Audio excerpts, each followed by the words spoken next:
할렐루야. 네, 하나님께서 여러분의 삶에 놀라운 은혜를 함께 하시기를 축복합니다. 자, 우리 유월절 오늘 본문 전체가 이제 유월절에 대해서 다루고 있습니다. 유월절은 그날에 이제 이 애굽 제국의 기반이 무너지고 제사장 나라의 기반이 시작되었다, 이렇게 볼 수가 있습니다. 자, 지금 애굽 왕은 이 바로는 6개월간에 걸쳐서 진행된 9번의 협상을 거부하고 발로 차버리죠. 그리고 다시는 나타나지 말라고 얘기를 하고 이 최후 통첩 보이는 날엔 죽일 것이다, 이렇게 얘기를 하니 모세와 아론도 바로 앞에서 사라지게 됩니다. 자, 모세는 실제로 이제 마지막 경고를 하게 되는데 밤중에 바로의 왕자로부터 옥에 갇힌 사람들의 장자에게까지 모든 가축까지 처음 난 것은 다 죽게 될 것이다, 이렇게 얘기를 하고 단 이스라엘 자손은 무사할 것이다. 그럼 무사하려면 어떻게 해야 되느냐? 양의 피를, 그죠? 1년 된 수컷 어린 양을 취해서 그 양의 피를 가지고 문에 바르라는 겁니다. 그죠? 22,000 마리의 흠없는 1년 된 수컷 어린 양, 22,000 마리는 다르게 표현하면 22,000 가족이 됩니다. 그래서 이스라엘 백성들의 이제 가족에 각 가정마다 한 마리씩 그렇게 주어지게 되니까 밤에 불에 구워 먹되 무교병하고 쓴나물하고 함께 먹는 것이죠. 이제 우리로 치면은 쓴나물 하면은 상추 종류가 됩니다. 상추는 이제 쓴나물이라 잘 안 하는데 이스라엘 쪽에서는 이게 쓴나물 계통에 들어가는 것이 됩니다. 그리고 아침까지는 문 밖에 나가지 말라, 이렇게 얘기를 합니다.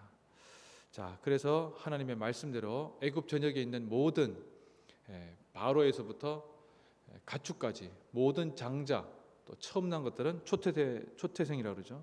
다 죽게 되고 바로가 밤중에 모세와 아론을 급히 부릅니다. 그리고는 아무런 조건을 걸지 않고 다 나가라고 얘기를 하죠. 그래서 히브리인들이 애굽 사람들에게 은과 금과 의복을 받아서 나가는데 구했다고 하지만 밑에 각조를 보시면 약탈의 뜻도 있다고 되어 있습니다. 그러니까 뺏어온 거죠, 그죠? 거의 뭐 칼을 안 들고 들어갔을 뿐이지 거의 약탈을 감행해서 나갔다는 겁니다. 그래서 유월절 그날에 애굽 제국의 기반은 60만 노동력이죠, 그죠? 60만 노동력이 다 나가버렸다는 겁니다. 그리고 애굽 사람들에게서 중요한 의복이라든지 금과 은이라든지 이거 다 뺏어 가지고 나왔다는 거죠. 그것 가지고 나중에 이제 문제가 생겼죠. 언제 문제가 생겼는가 하면 시내산에서 모세가 40일 동안 보이지 않을 때 밑에서 뭐랍니까? 금송아지 만들었죠. 모세가 정말 그것 때문에 화도 많이 났고 하나님도 얘들 문제가 있다, 이렇게 보았지만 아무튼 모세가 하나님 앞에 죄를 대신 용서하고 간구해서 그들을 용서받았고 다시 그들이 가지고 있는 은과 금을 모아가지고 나중에는 성소를 만드는 귀한 재료가 됩니다. 자, 이 유월절은 단순히 이스라엘 백성들이 탈출한 날로만 우리가 기억하는 것이 아니고 이 유월절은 예수 그리스도와 대단히 연관이 되죠. 그래서 유월절 어린 양 한 마리가 죽는 대신에 히브리 각 가정에 장자 한 명이 살아남는. 그래서 유월절이라고 하는 것은 영어로는 이제 패스오버인데 페사흐, 지나간다는 뜻입니다. 누가 지나갑니까? 죽음의 천사가 그 집을 지나가는 것이죠. 유월절 어린 양은 대속의 의미가 있는 것은 아니에요. 무슨 얘기인가 하면 죄를 사하기 위해서 이게 문에 발랐다기보다는 이 집은 지나가야 된다라는 의미에서 징표의 의미로 이 피가 발라진 것인데 어떻게 됩니까? 유월절 어린 양이 무엇으로? 하나님의 어린 양으로 바뀐 것이죠. 그래서 여러분, 유월절 어린 양이 예수 그리스도와 직접적 연관이 되느냐? 세례 요한이 예수님을 보자마자 뭐라고 합니까? 보라, 세상 죄를 지고 가는 하나님의 어린 양이로다. 자, 유월절 어린 양은 이집트에서 탈출하는데 하나님께서 그 집을 넘어가는 것의 구체적인 상징이었습니다. 증표였는데 이제 이것이 어떻게 됐다는 겁니까? 하나님께서 우리의 죄를 구원하시는 예수 그리스도를 통한 하나님의 놀라운 구원의 은혜. 그래서 예수 그리스도에게서 흘려지는 피는 상징적인 의미를 넘어서서 우리의 죄를 깨끗하게 하시는 대속의 죽음의 의미를 가지고 있다. 우리가 이렇게 성경을 통해서 우리가 발견한 사실입니다. 여러분 잘 보시면 신약 성경에서 사도 바울을 비롯한 일군의 제자들은 예수님의 부활과 성천 이후에 성경을 면밀히 보게 됩니다. 그 면밀히 뭘 보았는가 하면 구약 성경을 보게 되는 거예요. 근데 구약 성경에서 도대체 어디에서 예수 그리스도의 모습이 나타나 있는가 각 권을 자세하게 살펴보는 것이죠. 그래서 성경에서 출애굽기에서 어디에서 예수 그리스도의 모습을 미리 암시하는 대목이 어디 있는가 유심하게 들여다보니까 유월절 어린 양이 연기가 되어 있다는 거예요. 하나님의 어린 양이라는 거예요. 그리고 하나님께서 처음 난 바로 이 사람들, 처음 난 사람들을 구원하여 주셨는데 살려주셨는데 그 처음 난 사람들을 대신하는 지파가 나타나죠. 그게 바로 레위 지파가 됩니다. 그렇게 해서 하나님께서 제사장 나라는 레위 지파 플러스 12지파가 되죠. 12지파가 되는 이유가 뭐예요? 원래는 12지파인데 레위 지파가 빠지면 11지파여야 되는데 12지파가 된 것은 모세가 요셉이 자기 지파를 뺐죠. 그죠? 그리고 자기 이름을 빼고 누구를 넣습니까? 에브라임과 므낫세라고 하는 자기 아들을 넣어버리죠. 그래서 12지파가 됩니다. 그래서 하나의 지파는 레위 지파는 하나님의 제사장 나라를 떠받치는 공조직이 되고 일종의 공무원이 되는 것이고 성전과 회당에서 실제로 이제 회당이라보다는 지역에 있는 성소에서 그 일을 감당하는 중요한 일을 감당하는 공조직이 되고 그리고 12지파는 흩어져서 하나님의 나라의 실제로는 제사장 나라의 근간을 이루는 각 지파가 되는 것입니다. 자, 이렇게 해서 하나님께서 제도를 이끌어 가셨는데 이것을 잘 볼 수 있는 대목이라는 것이죠.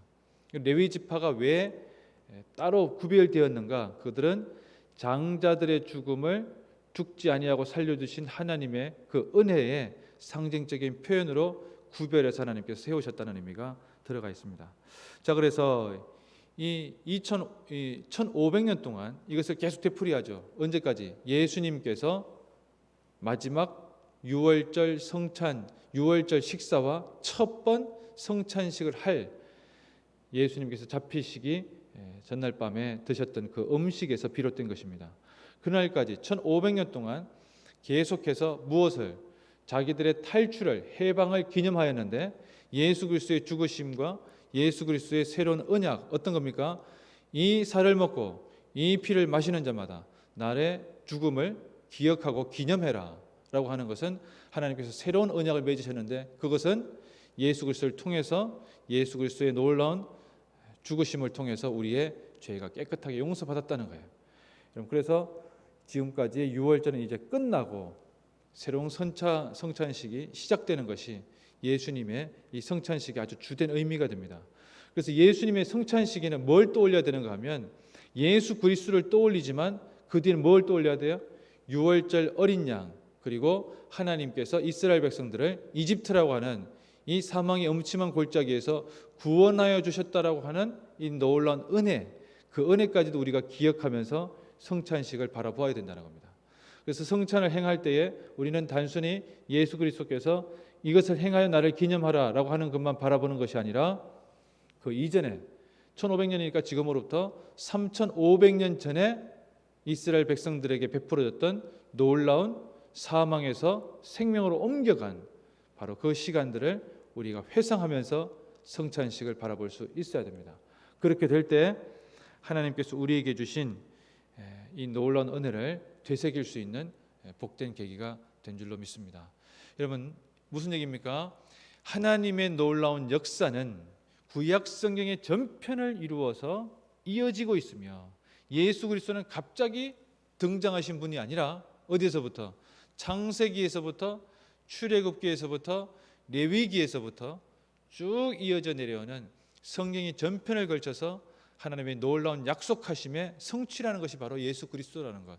우리가 이것을 기억할 때마다 신약과 구약과 신약 성경은 예수 그리스도의 십자가의 죽음을 가리키는 예수 그리스도 십자가 원스토리라고 하는 것을 우리가 이해하는 바탕이 됩니다.